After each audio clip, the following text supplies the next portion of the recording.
there's nothing wrong really with that idea of the relationship escalator. It's not bad, and entwinement in general is not bad. But when there's just this default that this is the way that things are, this is, unavoidable if you want to continue growing in a relationship or becoming more entwined in a relationship, that's where we tend to take issue, I think, and where we tend to question, what is it that you really want in a relationship? Welcome to the Multiamory podcast. I'm Jase. I'm Emily. And I'm Dedeker. We believe in looking to the future of relationships, not maintaining the status quo of the past. So whether you're monogamous, polyamorous, swinging, casually dating, or if you just do relationships differently, we see you, and we're here for you.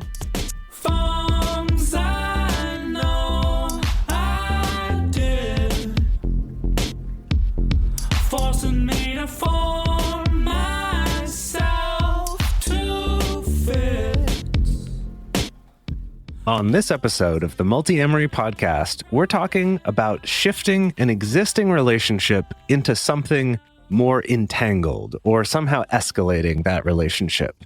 This could be moving from friendship to dating, from friends with benefits to more romantic dating, could be a comet or secondary partner moving to being a more primary type of partner, or any number of other escalations.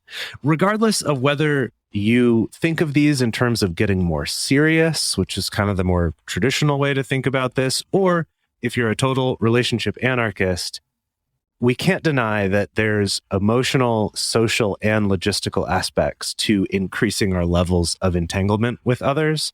And so in this episode, we're going to get into all of that and talk about some things that you can do to help make that transition better. So I guess to start out, let's just clarify a little bit about what we mean by this. And it's challenging because trying to look it up, the term that gets used, in pop psychology type stuff and random blogs is getting more serious, which we're going steady. Right. Exactly. Yes, those Baldwin's blogs from the 50s will say right. that we're going steady. Exactly. And that tends to, serious brings with it all these other implications of, it wasn't meaningful beforehand. Generally, it's tied in with serious means serious about getting married at some point, tends to be the association there with serious means we might get married. I guess that makes sense. Or at least that we're headed in that direction, right? It's the traditional way of thinking about relationships, right? Is if it's headed toward marriage, it's serious. And if it's not, then it's some casual thing. And that's kind of the only place relationships can exist. So either it's serious or it's just silly. Serious or silly, you're right. Exactly. But this is kind of why I wanted us to do this episode, is because the stuff that comes along with that, some of the challenges and benefits of kind of becoming, quote, more serious in a relationship apply. But so much of what's written out there is so focused on this one way of looking at, quote, seriousness of relationships or how legitimate a relationship is or whatever. So kind of the goal with this was to look at a lot of those sources, what, the little bit of research that there is, what kinds of, advice is being given, and then how can we apply that in a way that's less based in just this things only matter if they're headed toward marriage kind of a way of looking at it. And I do want to clarify a couple things. One is that, we're talking about shifting up.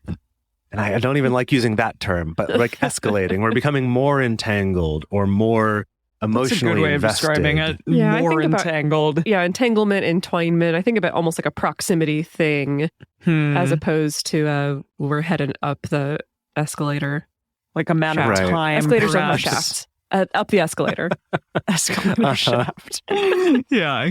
Yeah. Let's talk more about the escalator in a second, because I think that's worth comparing it to. But what I did want to clarify is just that in this episode, we're talking about increasing that entanglement or emotional investment, whereas we've done other episodes in the past about other types of shifts. So fairly recently, we did an episode on de-nesting without de-escalating. So just changing whether you're living together or not. So that's 353. We also a ways back now, did our episode 209 that's on cohabiting. So specifically just moving in together. And then we did 289, which is on decoupling. So, how to, kindly and maturely, de-escalate, I guess, or, disentangle those relationships. So those are all other kinds of transitions, but this one we're talking about is more becoming more entwined or more invested.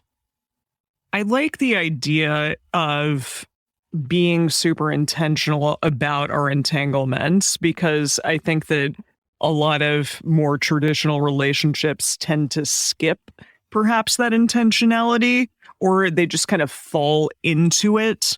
And that's not to say that all of those types of relationships do. I'm sure that people still do have these conversations where they're like, okay, are we going to be exclusive or whatever, whatever that type of conversation is. But I think more often than not, so much is just predicated on this is the way that things are and this is how relationships move forward. And if you're going to move backwards in any way, then that means we're probably going to break up.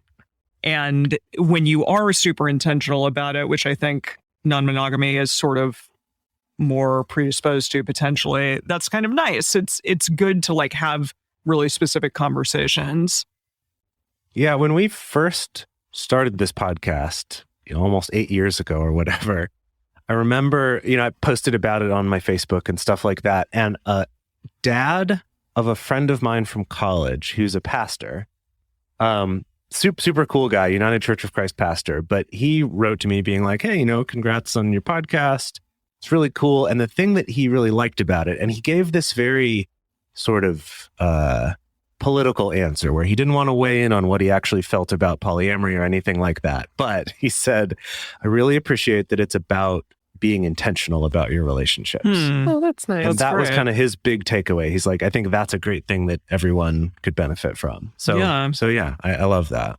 So something we talk a lot about on this show is the relationship escalator. And I think to a degree, we sort of poo-poo the notion, but there's nothing wrong really with that idea of the relationship escalator. It's not bad. And entwinement in general is not bad. But when there's just this default that this is the way that things are, this is, unavoidable if you want to continue growing in a relationship or becoming more entwined in a relationship, that's where we tend to take issue, I think, and where we tend to question, what is it that you really want in a relationship? Do you think that cohabiting is what's best for your relationship, for example? Or, maybe you're in a relationship where having kids is not something that you want to do, or becoming financially entwined or married or any of those things. So again, that intentionality, I think, is really important to have rather than just doing this default relationship escalator style thing. Yeah, I've been trying to come up with a different image for it, right? Because the idea with the escalator and why I think, it was so smart of Amy Guerin to come up with that metaphor for it as an escalator is that it only goes in one direction, right? Because it's an escalator. So it's moving you up.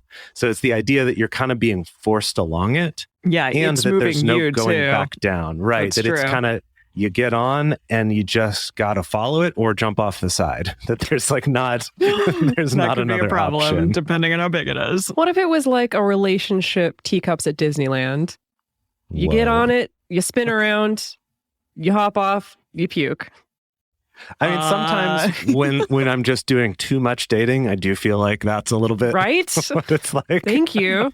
A very merry on birthday to you. But yeah. So I was thinking that what if it's that you're building a staircase out of big Lego bricks? So the idea is that it's not like I want to get to that step, so I've got to go through these intermediate ones. It's like, oh, let's agree, let's grab that Lego brick and we'll just click that on here. And maybe we can veer off in different directions if we want. It's kind of a more free-form, build your own staircase. Yeah, or just build your own whatever. Like your relationship Lego creation can look whatever you want it to look like. It doesn't have to be a staircase. It can be a castle or a dragon or something like that. You can follow directions or you can just kind of freestyle it, you know? Right. Just make whatever you want. Okay, so your relationship Lego kit.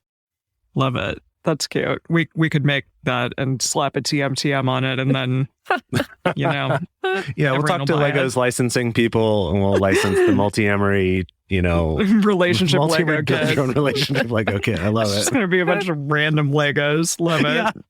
No, but we could put things on each of those Legos, like all the Yeah. stuff that's on the Relationship Anarchy Smorgasbord. Oh, I like that. Right? Mhm. Yeah. And Yeah, it'd be then fun. the creative challenge is, okay, you just have all these bricks, and now you got to make like a pleasing shape to Right. both of you Yeah, out of the some bricks amoebic that you form chose. or something. Yeah.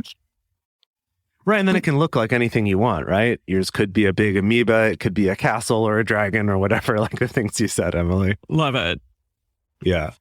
All right, so let's continue to clarify when we keep using these terms, escalate or entangle or entwine. We're just going to give some examples of how this could look like. We can't quite put a specific definition on it because, again, I think the whole point of this podcast is we're not necessarily going with the traditional means of defining relationships or what seriousness or entanglement maybe looks like, but just to give you listeners a sense of what we're referring to here. So it may look like deciding with a partner, maybe we're going to make more intentional long-term plans together. Maybe I know that this is someone I want to keep in my life for a long time in some way. Maybe when I finally buy my commune, I know I want them in it, something Mhm. like that. Or I know I want to live with this person eventually. It could look like just choosing to spend more regular time together when you haven't before.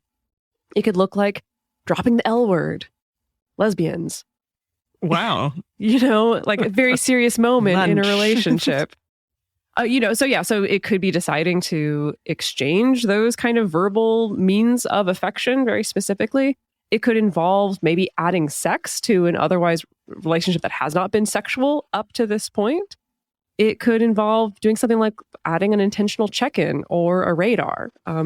It could involve deciding to make your relationship more visible to others. And that can look a number of different ways. So that could be we're going to be out about the fact that we're in a romantic relationship together, or we're going to use the term partner with each other, or boyfriend, girlfriend, date friend, whatever it is that you want. You may attach more of your identity to this particular relationship. I mean, and this is a deep well here, because there's a lot of implications psychologically of kind of the amount of cognitive room that we dedicate to this particular relationship and how much it entangles with our own identity. But there may be a very particular shift there where you decide to kind of escalate a particular relationship with someone, and that may just change your own identity.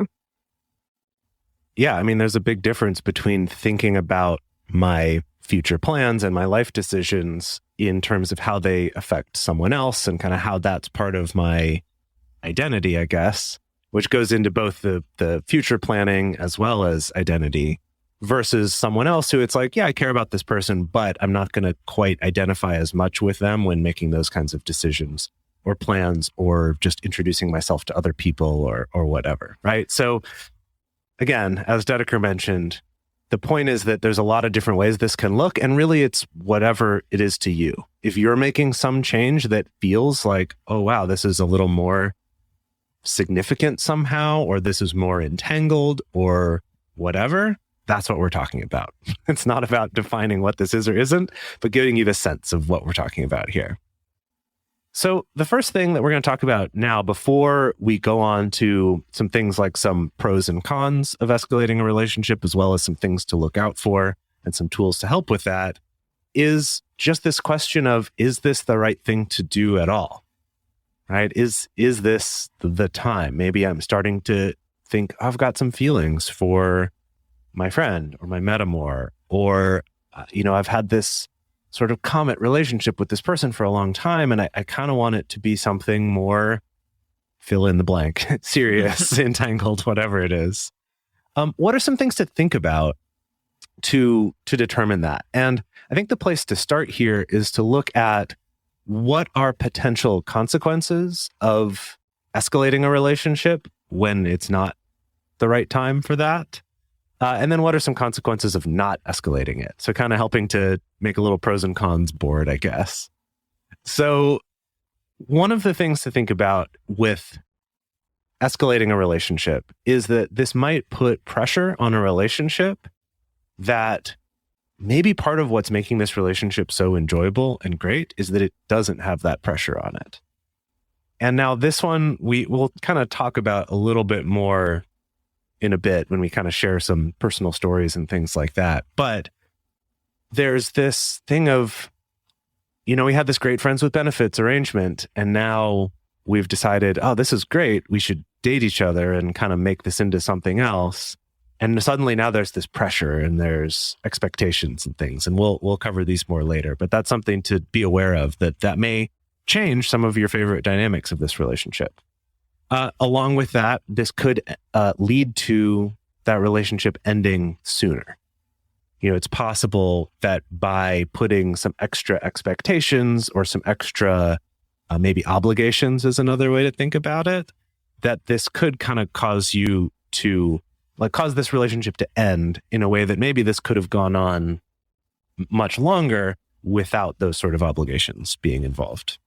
I think I've definitely seen and also personally experienced that when you're escalating with someone that you don't really know very well. And I know that's pretty common in traditional dating, right? Where it's like, I don't know, you go on 3 or 4 dates, and for some people it's like, great, awesome, like I'm going to make this person my boyfriend or whatever. But I think I've mostly seen it where people haven't given really enough time to even evaluate, could I even see this person as my friend? And that doesn't necessarily mean... That's a really interesting question. Well, that's a really good point. Because the research shows that's a huge part of successful, ongoing, long-term relationships is the quality of the friendship. That's really the thing that keeps us going, more so than like the attraction or the passion or compatibility or things like that. And so it doesn't mean before you escalate with someone like you need to have a years-long friendship necessarily, but I do think that there's something really valuable in being able to give yourself time to evaluate that and put it through that lens of like, could I even see being friends with this person? I think I've heard a lot of kind of anecdotes out there that, oh, I don't want my significant other to be my friend. Like I have my friends for that and my significant other is something else. But I so appreciate that idea that like, I think they should probably be both in a sense. You want to like this person, not just want to, sleep with them or entangle yourself financially or whatever, have kids with them or whatever. You also want to be able to like have a nice time with them and enjoy their company. And they don't need to be your only friend. I think that's where we start to get into that's trouble, true. Right? Yeah. Yes, of course, but a friend at least. Yeah, I think that's a good point, though, is that idea that saying I don't want them to be my friend is maybe more getting at, I have my friends that fulfill certain things and my partners fill other things, and that those don't have to always be the same subset of things that they all fulfill, which, we talk about a lot on this show. But I think something else to think about, though, since the topic of this episode is more about we did have that established friendship first, and now we're, changing it into something else, rather than that I've only known this person, 3 months and we're still all in this NRE getting to know each other and when we're escalating every day. That's a little bit different. I think a lot of this still applies, but that's a little different than what we're talking about. But I think the other thing is that thing of I've got this friend and I have feelings for them and I'm attracted to them, but that conventional wisdom of, but don't sleep with them or try to date them because then you might ruin your friendship. And, I've got some thoughts about sort of the social baggage that we attach to that and how we're kind of, I would argue, sex ruins friendships or something. Yeah. And I would argue that we're kind of putting that on it, that's not inherent in sex, but it's those social pressures that we're putting on it and those hidden expectations and things that we're talking about in this episode. But we can't deny that that's a thing, right? It's a pretty widely known phenomenon. It's a concern a lot of people have because there is that social pressure and there are those kind of unspoken, obligations and expectations that come with it. So that is worth being aware of and considering. Even if you disagree with that in principle, it still does affect you. Let's see. Another one is that this could create, again, with those expectations, could create some conflicts in a relationship that was super chill before. Maybe we just saw each other occasionally, or maybe I have an expectation that, well, my friend, if they show up late to something or cancel on me last minute, it's like, oh, that's annoying, but not a big deal. But if my partner does it, that is a big deal to me. Some stuff like that could come up on the other side as well. So something to be aware of. Another is we've done several episodes now on some kind of de-escalating or disentangling relationships. And the reason why we've talked about that a lot is because it's really hard. Largely because there's so much social pressure that tells us you can't do that. That if you're de-escalating, you should just break up. And so I think that's part of it. But it's also just difficult to untangle the ways that your lives are connected with each other. So just something to be aware of here is that if you're choosing to get more entangled with this person, it's harder to go back than it is to wait and do that later. Does that make sense? Yeah, absolutely.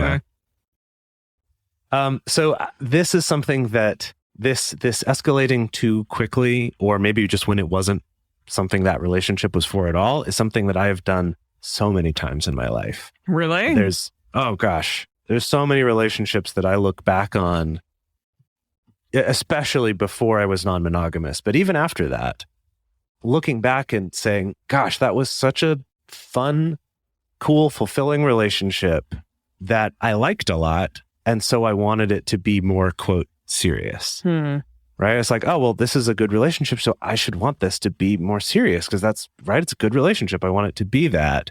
And it didn't make it either falling apart right away because the other person wasn't interested in that, but we didn't have the communication tools for them to just say, and feel like they could say, and probably I wasn't in a place to hear it if they had, but have just said, no, I don't want that, but I do value this way that our relationship is. So sometimes it's just ended right away when I've tried to escalate it like that, or, within a year or so after that, just kind of those expectations and pressures of it kind of made this thing become a source of stress that used to be just a source of friendship and enjoyment or sex or whatever it was. So this is a topic near and dear to my heart because I've screwed this up so many times in the past.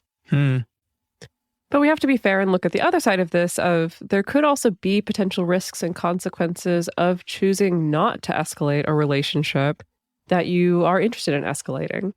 So the way that this looks in traditional default relationship escalator monogamy is the idea of we got to get them while the getting's good. The idea it is like that you should have put a ring on it. The idea that if you don't escalate, if you don't strike while the iron is hot, then eventually the window's going to close. They're going to find somebody else and your opportunity is going to be lost. And I don't know if there's the same fears in non-monogamy necessarily. I do think that there are the logistics of thinking about if this person that I'm interested in, goes and suddenly acquires a bunch of other partners that they're then escalating and entwining and entangling with, and then there's really no room left over, no energy or time left over for me as a partner. Like that could be a concern, I think. What do you think? Yeah. Too polysaturated. Oh, yeah. Right. Yeah.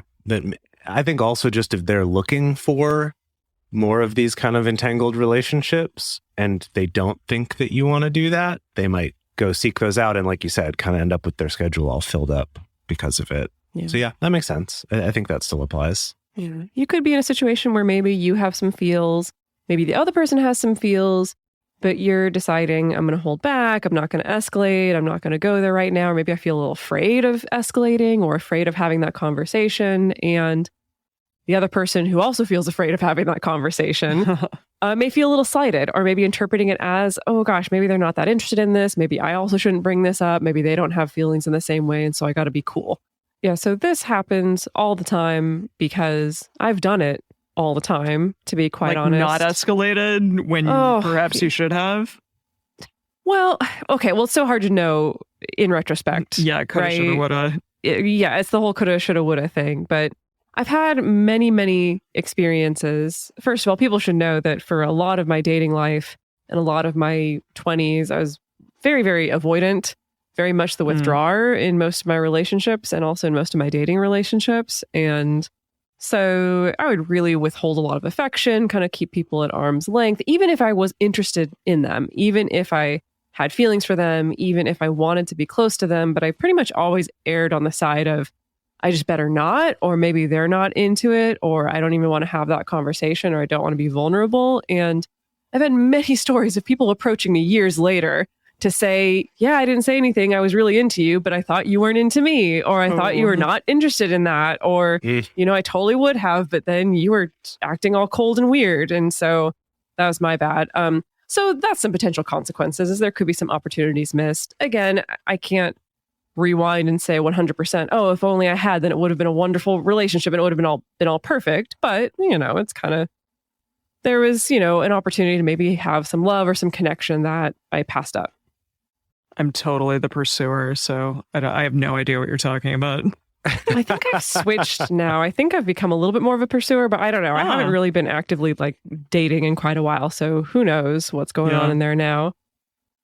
Yeah, no, that's fair. That is interesting to think about, though, kind of looking back and which one did you gravitate more toward? I was saying gravitating more toward escalating quicker than maybe I should have, and Dedeker feeling like the opposite of maybe kind of staying back from that when she could have pursued it and might have wanted to. With all of this, though, I think just it's all stuff to think about and weigh up. None of it is saying definitively, if X, then you should or shouldn't. But it's valuable to think about these kinds of lists of some of the consequences on either side, because we tend to get caught up more in what we think the advantages are. It's like, oh, I'm excited about moving this relationship into some new chapter, right? I'm excited about that. So I tend to think about that and not so much about maybe I should wait a little bit. What are some of the consequences here? Or we might be so caught up in our fear of escalating the relationship that we ignore, like, well, maybe I could also be, hurting this relationship or missing out on something because of overly emphasizing the fear. So I think kind of whichever camp you're in, spend a little time thinking about that list in the opposite category to kind of help balance that out. So we're going to go on to talking about some of the cool special advantages that you have when escalating from an existing relationship versus, finding a brand new relationship that's going to be, however serious or entangled or whatever it is within a short amount of time. And we're also going to look at some of the challenges that come along with that, some of which we've already talked about, but then we're going to get into a tool for discussion for how you can help to avoid some of those expectation mismatches. But before we go to that, we're going to take a quick break to talk about some awesome sponsors for this episode. If you could take a moment to listen to those, if any seem interesting to you, go check them out, because that directly helps support our show and lets us keep this content coming to everyone for free. So now we're going to talk about some advantages that you may have when escalating. And specifically, again, this is advantages if you've already sort of had a relationship with this person that we're talking about before becoming more entwined. If you've had a long-standing relationship, or maybe a friends with benefit relationship with them, or a friendship, something along those lines. So a lot of times in traditional dating, we have an idea, and we've talked about this in past episodes, of a type or, a personality or something that we're interested in. And if we find someone who sort of kind of fits that mold, then we may quickly grab them and try to start dating them and put them into that slot, in your mind that is this person that you want to date. And that sometimes leads to a great relationship and sometimes doesn't. But when you have had a really long-standing relationship with someone, that often will lead to, continuing that relationship in a more entangled way and having it continue to be fulfilling and awesome in your life, because you've already established something with them for potentially a long period of time. Also, if you were non-monogamous, you might have an easier time with a future relationship that this person may have, because probably you've seen them have relationships before with other people. And so it's not going to become such a shock to your system, especially if you're new to non-monogamy, or if, you don't know exactly how you're going to feel in terms of jealousy or any other number of feelings that come up when, a person starts to date another person. I do think that's an interesting one to think about there. And this is something that a friend of mine told me this story that I thought was interesting, and I hadn't really considered this before. But was that he had recently started dating someone who had been kind of an off again, on again, friends with benefits for years, for maybe 7 years before this point, that they, decided to enter into a pretty serious relationship. Again, serious in quotes, whatever that means to you, but a very entangled relationship, right? Spending a lot of time together, very emotionally connected, all that sort of stuff. What he mentioned was really helpful about it was that when he had been in previous non-monogamous relationships, she was an occasional friends with benefits during those, and that she was able to see that while they had that kind of relationship, that he never tried to hide his partners from her, and that he was, respectful to her, like wasn't shady about sleeping around. And I think for a lot of people who are new to non-monogamy, especially, that's kind of the fear, right? It's this, oh, I'm worried you're going to hide me from other people. Or maybe they've had a partner who's done that to them before. Or you're going to be dishonest to the other people you're dating because you're just kind of using them or whatever. And so he was saying that because she was the other woman, she was that other person that she got to experience. I know how you treat these other people, and I know how you talk about your existing partners.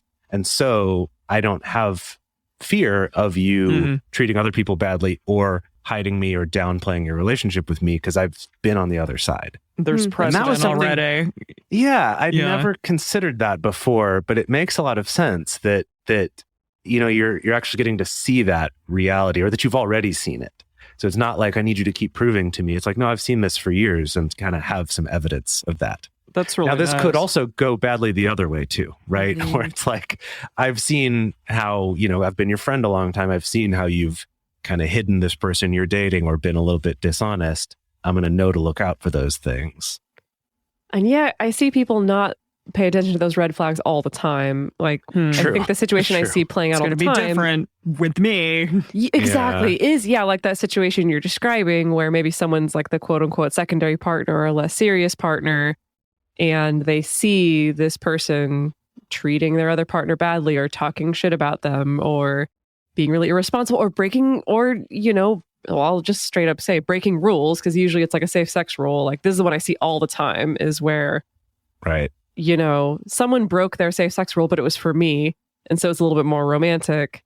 Yep. And not paying attention to the fact that I'm like, you need to pay attention to the fact that this person's okay with doing that. Yeah. It doesn't necessarily mean it's Right. going to change when it's with you, but I'll get off my soapbox about that. Well, and I think the point here, though, is not that, oh, well, if that happened, therefore never be in this relationship, but you can't have data ignore points. those realities. Right. That you Maybe have something those to data talk points. about. Right, because it might be that that's the advantage. It's like, I've been friends with this person a long time, and I know that they do this thing that's upset their partners, but that doesn't bother me. Okay, cool. Maybe you have a perspective on this person that someone who just comes along and starts dating them wouldn't have going in. It's like, maybe that's an advantage. Or as Dedeker pointed out, maybe it's, hey, this is a red flag that actually is why I don't want to take this certain step. Or if I do, I'm going to know not to try to make that type of rule with this person because I know they're not going to follow it. So instead, I'm going to make other decisions based on the assumption that I know they're not going to do that thing. But it's like, take advantage of the strengths you have. Don't just ignore them or think, well, it'll be different. And now, on the other hand, there are some extra challenges that come along with, escalating or becoming more entwined in a relationship that's already existed for a while in one state. And kind of some of these are relatively low consequence, more of just something to be aware of, and others are potentially more serious. And we've been hinting at some of these as we go here. So let's start with a relatively low consequence one that can still be frustrating. And that's having to update everyone else in your life about this change in status. Now, maybe you don't care and that doesn't matter. But if you think about, this person's been my friend or maybe my friends with benefits or something for a long time, and now I'm wanting them to be this much more entwined person who's, I want to be my plus one to things, and we're going to make a lot of life decisions together. Your other friends and relations and work people and parents and whoever might still think of them as this more casual person, right? I remember that this was a challenge for me with my mom, that in her mind, for a long time after, for a long time into the relationship, she still thought of Dedeker as someone who is kind of more of like a secondary-ish, less entangled partner to me. Even years after that was very far from true, right? We, done trips together and we're very entwined in our relationship. That was just in her mind, and I had never thought to update her about it. And so one day I came to her, I was like, hey, Mom, what would it take for you to take my relationship with Dedeker more seriously? Would it be, we're not going to get married, but would some other kind of ceremony or something? And her answer was just, you just had to tell me. I didn't realize. I just had always kind of assumed it was still that same type of relationship it was before. It would be cute, though, if you guys had like a little Mom, we're more entangled ceremony. Like get the whole family together and go out to dinner or something. That would be right. cute. I mean, a good excuse to go have a dinner, right? There you go. Yeah. Fun. But anyway, so this can show up in a lot of different ways, but just something to be aware of, that other people may treat your partner or your relationship in a way that feels maybe like a slight or disrespectful. And it could just be because for however many years they've had it in their head that it's this one type of thing. So just something to be aware of like, how do we update people? Also, you could like announce it to everyone and they're like, oh, I thought you already were. I didn't realize that. It's could go anyway. Then we get into expectations. And I think this is the real challenge here. And this is the one we've been hinting at. And I think this shows up in two ways. There's just our normal expectations of, hey, okay, I want to start living with this person or start making life decisions with this person, or just start being more romantic with a person I haven't before. And I've got some clear expectations in my head of what that means. It's like, if I'm going to be dating someone, I expect them to, I don't know, show up on time for our dates in a way that I'm more forgiving of with friends. Or I expect them to make plans further ahead of time. Whereas like right now, maybe it's like, hey, you up? And that's fine right now. But I might have a different expectation if we have a different type of relationship. So those are what I'll think of as kind of your what's a good word for this? Like built-in expectations, or? No, like the expectations you're aware of. Because then we have this other category of hidden expectations. So maybe like you're aware of expectations or like your speculations. Your speculations, good. Yes. But then we have all these hidden ones. And these are the ones that I think can really get us, especially when we're making a change in a relationship. And that's what I think, hey, we've got this super cool friendship. Everything's so chill. Let's just, make this official. Again, all these terms are so hard to use because they don't always apply to all contexts. We need to find different words for them. Right. Like, let's start calling each other, partner or boyfriend, girlfriend, or whatever, right? Or just saying I love you. Something as small as that. Like, we're just deciding to start using a label now that we hadn't before. What you may find, and I would argue almost certainly will find to a greater or lesser extent, is that unconsciously you've got some expectations that go along with that based on what you've seen that relationship look like in other people. Maybe it's your parents, maybe your past relationships, maybe just what you see in movies and TV, that there's going to be these hidden expectations that suddenly now I'm hurt by this person doing or not doing something that before wouldn't have bothered me. And I wasn't even aware that I had that expectation. I think that's a good distinction, a conscious versus an unconscious expectation. Yeah, there you go. Love that. That's the term. That's what I was looking for. Good job. You came to the answer yourself. Right. So there's both these conscious expectations and these unconscious expectations. And the advantage of the conscious ones is that we could discuss them earlier on in the process, whereas the unconscious ones, even if we try to think about what those might be, maybe we could come up with some looking at past experiences, but you're going to miss some. Some might just kind of sneak up on you. And one day you realize, like, I'm upset about this thing that I wouldn't have been before. What's that about? I guess I had this expectation I didn't know about. And this for me was a game changer. When this concept was introduced to me, it was suddenly like this, oh God. Yeah, when I look back, it's like, absolutely, that's happened to me. I've 100% done exactly this and not known what that was about because I just wasn't aware that could happen. but that the power of that different label or different mental category you've put something in can activate all these different expectations that you have. And so with these expectations, if those don't match between the two of you, because especially the unconscious ones, you might not even know to express that that's a thing. That's where some conflicts can come from. And that's what we've talked about a little bit with maybe this causes a relationship to end that could have been a great friendship for a long time, or causes conflict that wasn't there before. It's like, why?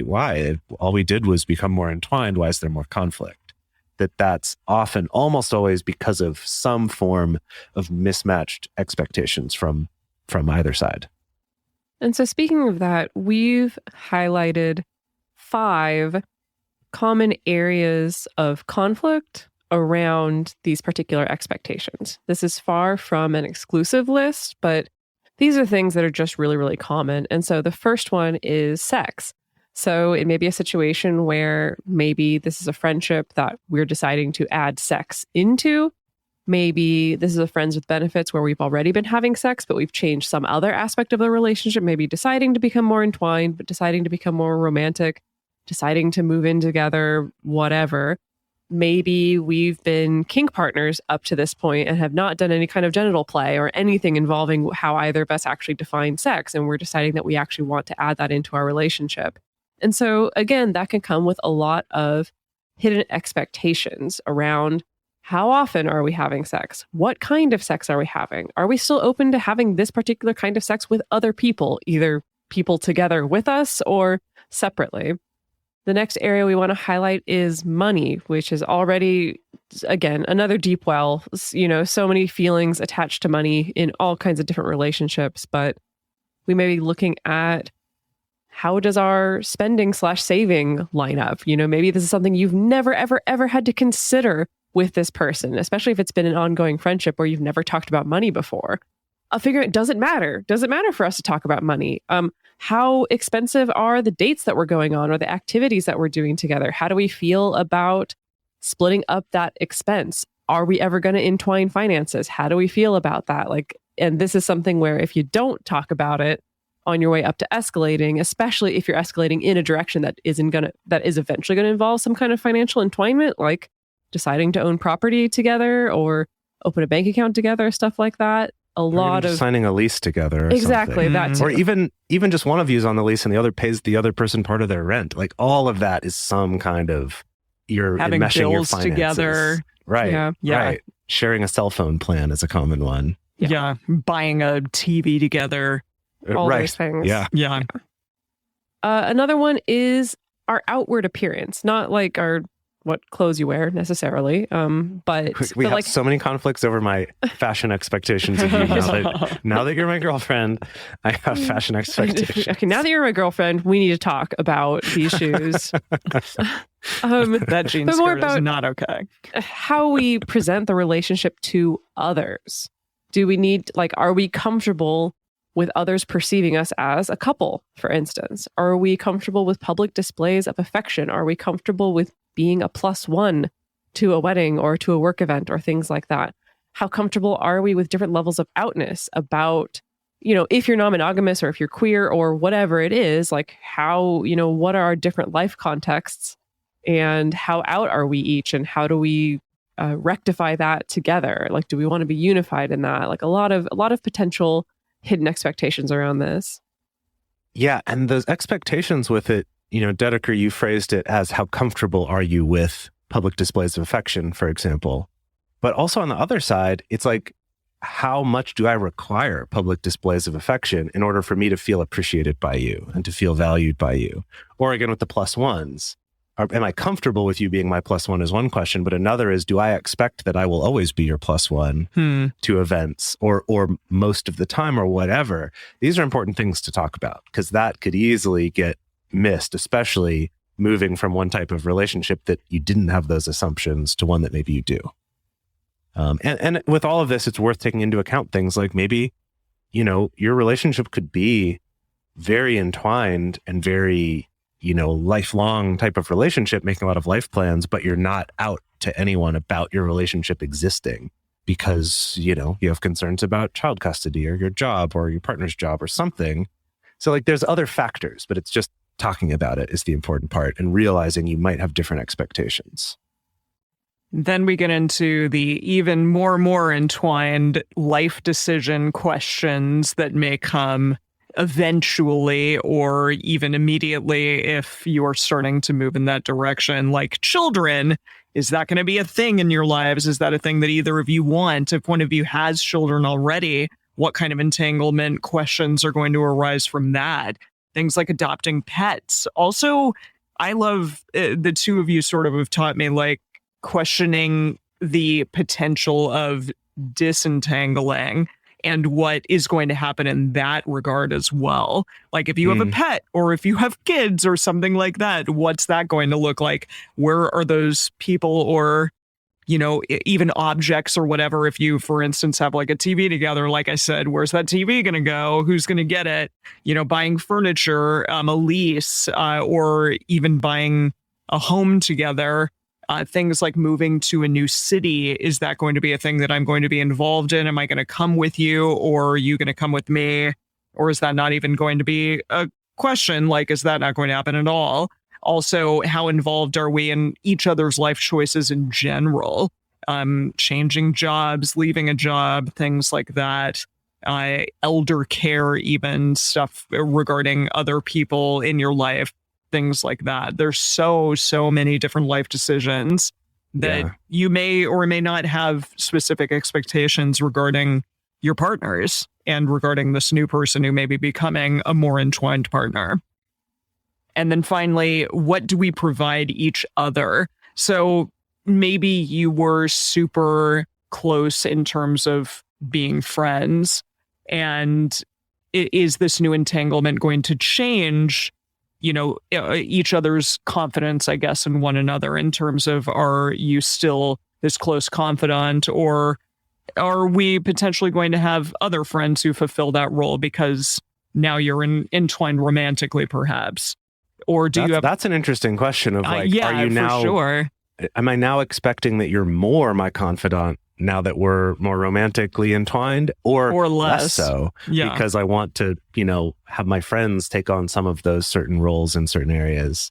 And that may be mismatched for sure. And I think that that's something very interesting to discuss. In terms of any type of, you know, entanglement that you change, what layers and areas of that relationship are also going to change simply because the way in which you interact with each other. And that means like, I mean, how close you are in terms of, I'm coming to you because I had a really shitty day, or I'm coming to you because I'm feeling like hurt over something that occurred in our relationship. Should I be talking to you about that, or should I be talking to someone else about that? Yeah. Also, expectations about things like sick care. If you are sick, or if another person in your life is ill, or is this person going to be helping out with that? If you have illness that is chronic in your life, is that something that you're going to be helping with? Things like retirement. I mean, for some of us, that's perhaps a ways away, maybe a long ways away, but is that going to be something that both of you are working towards? Even investing, do you have different investment accounts, or is this something that you're doing together? And then just generally being a safety net for one another. I think a lot of people get into relationships and expect like, oh, I'm really entangled with this person. Maybe I even live with them. And so therefore, if something happens to me, I can rely on this other person to be my safety net. And that person may have completely conflicting or differing opinions about that from you. And that's a really important thing to get clear with anyone that you're entangled with, especially if, you know, for instance, you live together or you have finances together or something along those lines. I do think it's worth pointing out that none of these are unique to transitioning from one type of relationship to a more entwined one. And so if you're not in that situation and you're listening to this, these are still great things to go through and look over in both new and existing relationships, because this will change over time as well. But it just some reminders of things to look out for when doing this kind of transition. So how do we do this? How can we help to have these conversations in a constructive way? So we have a little system here that's combined from a lot of different things. It combines doing radar, which is our, regular relationship check-ins. You can check out multiamory.com/radar if you want more information about that, with some other different blogs and pieces of advice out there about how to have these kinds of expectation conversations all sort of combined. So you could think of it as like a plugin for your radar, or like an expansion pack or a DLC for your radar, something like that, to kind of add on, maybe in an ongoing relationship, to do occasionally, maybe a couple times a year, to sort of reevaluate some of these expectations. Or if you're transitioning or just starting a relationship, maybe you have this more often. So essentially it goes like this. First thing is, this should be something you're going to do more than once, because that's part of it, and you'll see when we get there. So the first thing is to pull up the Relationship Anarchy Smorgasbord. If you want to go listen to our episode 339, we talk more about that, and we've got, links on our page for that and stuff. But basically, the point of it is to find some kind of a list to help you come up with what are some expectations you might have. What are aspects you may or may not have in this relationship? And the Relationship Anarchy Smorgasbord is just a really nice resource for being able to look through those instead of having to come up with that list on your own. I recently discovered the non-escalator relationship menu. That's the name of this particular graphic. And same idea as the Relationship Anarchy Smorgasbord, but I really like it because it's laid out very neatly, and it goes like a little bit more granular than the Smorgasbord does, or some versions of the Smorgasbord have. I think to each their own, pick the one that works for you, but that's the one that I've been really digging on recently. That's awesome. Yeah. So whichever resource you have, find something so that you're not just trying to come up with these, because going through a list will help you to hopefully identify some of those unconscious hidden expectations. Yeah. Because once you're actually presented with it, it's like, oh yeah, I do have an expectation about that I wouldn't have just thought of. It didn't pop to mind. So here's the deal. So you pull up one of these lists, and you go through each of the items on it. So either each of the little bubbles or plates or whatever on the smorgasbord, or each item in each category on this non-escalator relationship menu, and talk briefly about each one, about what your expectations or hopes are for that category. And if you two are just perfectly in agreement right away on that thing, great, check mark, move on. But if you come to any where you either have a little bit of a difference, even if it's just a little bit, or that kind of, I guess I want to ask you more questions about that, or I don't quite understand, I'll have to think about it, write that one down, put it on a list. So that's step one, is you're just kind of creating a list of what are things that may possibly have some kind of mismatch, or at least lack of clarity in expectations. So that's the first step, is just generating that list. So second, go through each item on the list and then ask each other some questions. So the first question is going to be, what is your expectation about this and why is that important? Secondly, you ask, have you had experiences of this expectation being met or not being met in the past? And then, try to understand and work with your partner about figuring out the purpose behind this thing that is important to them. And sort of, there's a lot of things that you can do, asking questions about their past, asking questions about past experiences that they may have had, try to delve a little bit deeper into history. And that will probably help in terms of figuring out, why this thing is important. And even especially if it's not important to you necessarily, you can, get some context clues as to why that thing is important to them. And you may not agree on this. You may not necessarily be completely matched just fully in that thing, and that's okay.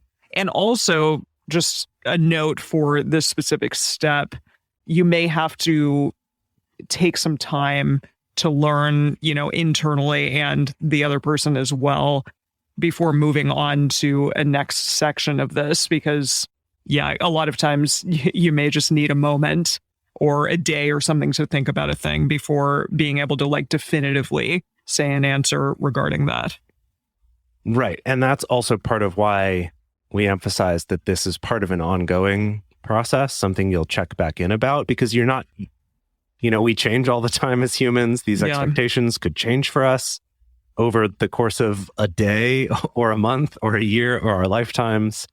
One is that they could change. And then two is that if we haven't thought of these before, we might not have clear answers, like Emily was saying. So just be aware of that and that this is going to be ongoing. So you don't feel like everything needs to get solved now. But the point that Emily was trying to make is it's about understanding why they're important to each other more than it is about clarifying every last detail of it. It's more about, I want to understand why this matters. What's the heart of this thing for each of us? It's also more important to come to understanding rather than trying to persuade each other. That's also not the point of this exercise. It's not about we're going to square off and I'm going to try to persuade you why you should want this in our relationship, or you're going to try to persuade me why I shouldn't want XYZ in our relationship. Not the point of this particular exercise. So once you've gone through and you've reached a point where you feel like you can validate each other, you can understand each other, now it's time to evaluate. You can ask yourselves, do we feel more aligned? Or maybe even take stock of where are the areas where we do feel aligned? In each area, you can ask, is this an area where we absolutely need our expectations to match? Or is it possible that it's okay to have different expectations of each other? And that's okay. There's no wrong or right answer there. I'm just thinking off the top of my head. I know one of the examples on that non-escalator relationship menu is following each other's social media accounts, for instance. And maybe you're like, yeah, I don't know, if I'm at this particular level of entanglement with someone, I'll probably follow their social media accounts. Maybe someone's like, I hate social media. I barely use it.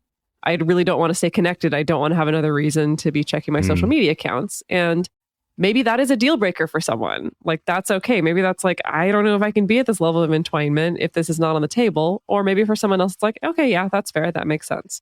Now, again, that's a relatively low stakes example. There can be higher stakes examples, but just to say that, everyone's different and you need to evaluate, again, just are these deal breakers or are they not?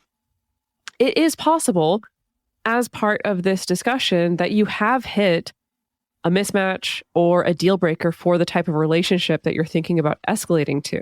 And of course, that can be really discouraging. It can be really sad. It can be disappointing. But if you're coming from a history with this person where you've already have a particular type of relationship, maybe we've already had an ongoing friendship, we've already had an ongoing friends with benefits, whatever it is, maybe it's just that you've discovered that that previous relationship was the right one for you. That as you delve into this and think about escalating, you're like, actually, I don't know if we're aligned enough. I don't know if we value enough of the same things. I don't know if we have enough of a similar vision of the future. And so maybe that means that's okay. We can stay friends or we can pick a different version of our relationship. Something that I remember a researcher, M, talking about is that they have the relationship anarchy smorgasbord and they bring it out during every single radar to kind of just like go through yet again and check and see, has the state of this particular thing changed since the last time we had a radar? And I do really love that idea because, again, maybe, this particular moment in your life is not the best time in which to entangle further with this person, but that may change in a month or in a year or something along those lines. So if you do want to revisit it, you can. It's not like set in stone. You do this exercise and it's like, well, shit, this isn't going to work out. But that also may be the case. Right. And again, with this, when you're talking about potentially, shifting an existing relationship, you've got an existing relationship that you like. Yeah. So like this deal breaker, it's not like I'm starting dating someone who I either want to fit this entangled box or nothing. It's like, no, you still have your existing relationship that you could keep doing too, because you do like that. And that's why you're even considering this. So it's great to kind of have these conversations as honestly and openly and caringly as you can upfront. Okay, so now we've gone through this list and we've talked about this and really worked on understanding each other and figuring out where we are and aren't aligned. Is then the last step is to make some agreements about what we're going to do about these. Maybe it's just, cool, yeah, this all sounds good to me. Great, let's check in a month and just revisit and make sure everything's good. Or it could be, this is an area where, we're mismatched on this, but what if we tried this solution that hopefully gets you what you actually want out of that while still being comfortable for me, or vice versa, and try it. Again, with the understanding you're going to check back in a month or a week or however long that you want, so that you can try things. It's not like this, we've got to get it all right now, perfectly figured out, and it can never change. We're signing the contracts and now we're contractually obligated to do all these things. Instead, just try stuff. We always like to say, put on your scientist hat and be like, let's see how this goes. Let's do an experiment, see how we feel about this. So let's recap some of the takeaways from this. One is that this type of shift, happens and can be awesome, but also might not be the right thing to do right now. And the key part is to be aware of some of the pros and cons of that, and then to have some good communication. And a lot of that communication needs to be about those expectations. Those mismatches in general in relationships are one of the leading causes of ongoing, recurring arguments, is mismatched beliefs or mismatched expectations of each other. So having these kinds of conversations more often is a great way to help avoid that becoming a blow up or being a resentment that grows over time, or just catching you by surprise. Is having these conversations and hopefully using this framework to go through it makes that a little bit easier. Kind of gives you some resources and some tools for doing that. For our question of the week this week on our Instagram stories, we want to know, have you ever transitioned from friendship to dating? And if so, how did it go? I've got lots of stories of this. I'm sure all of you do too. We're excited to hear those. Also, if you want to talk about this more, the best place to share your thoughts with other listeners is in the episode discussion channel on our Discord server, or you can post in the private Facebook group. You can get access to these groups and join our exclusive community by going to patreon.com/multiamory. In addition, you can share publicly on Twitter, Facebook, or Instagram.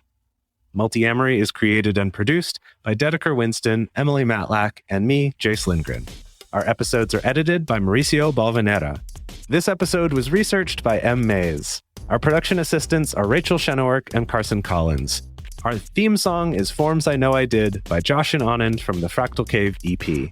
The full transcript is available on this episode's page on multiamory.com.